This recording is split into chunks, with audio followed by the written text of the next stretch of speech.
The baby ducks first show up in the episode A Bunch of Baby Ducks. Now, something which is worth to notice is that the ducks from the Power are actually not the same ones, and if we look closely you'll see those ducks are actually different. So the ones in the Power are smaller with clear eyes, and the front duck is bigger than the others. However, the baby ducks are 4 and all look the same, meaning there is no way that those ducks are the same ones we see later on in the series. Now, in terms of episodes, the baby ducks don't appear that often. They usually appear when Mordecai and Rigby are in trouble. Besides their debut episode, they pop up in the special Exit 9B as side characters and in a bunch of grown geese, which is mainly about them.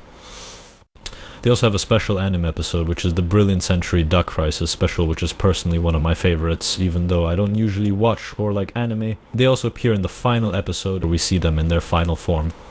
The baby ducks also have an older teenage brother named Andy, who first shows up in the Brilliant Century Duck Crisis special. He also appears as a side character in the final episode.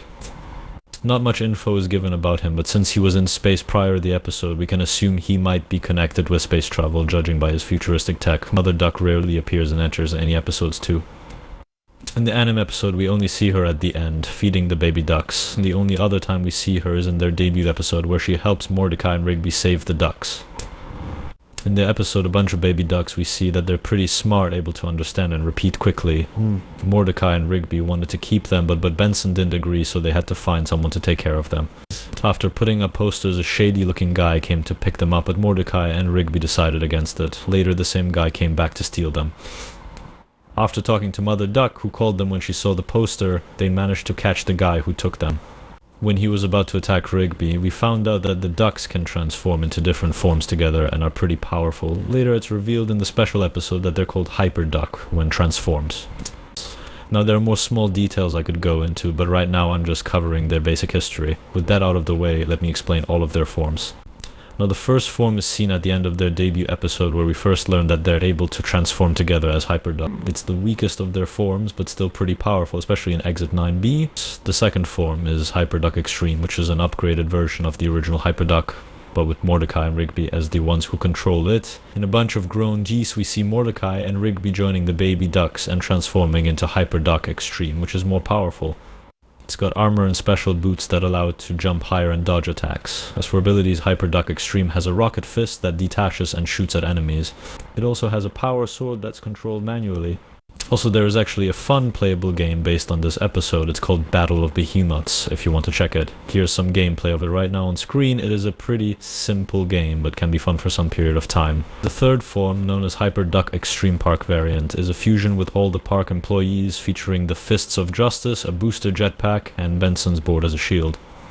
It also has a party mode, which is activated by Muscle Man in the special episode, which disconnects the wings and uses them as a weapon. This form is a bit bigger and way stronger than the normal Hyperduck Extreme.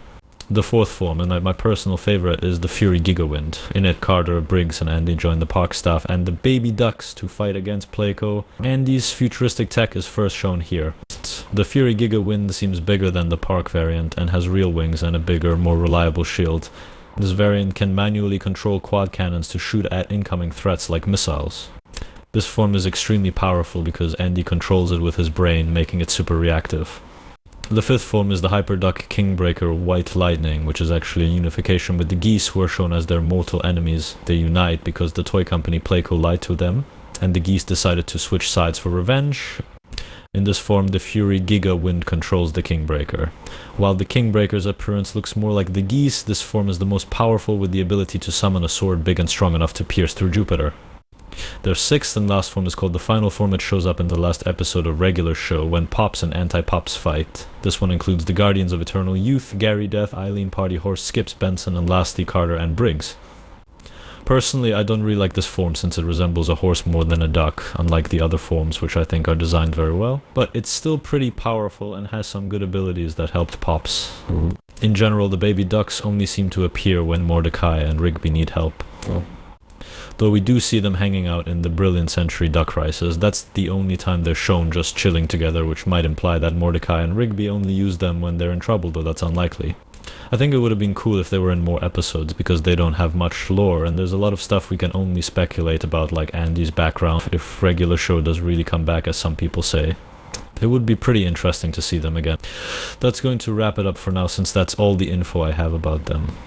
Also, I strongly recommend watching the anime episode as it goes more in depth about the fight, while I've only covered their forms, abilities, and basic history. As for speculations and theories, that is a topic for a different episode.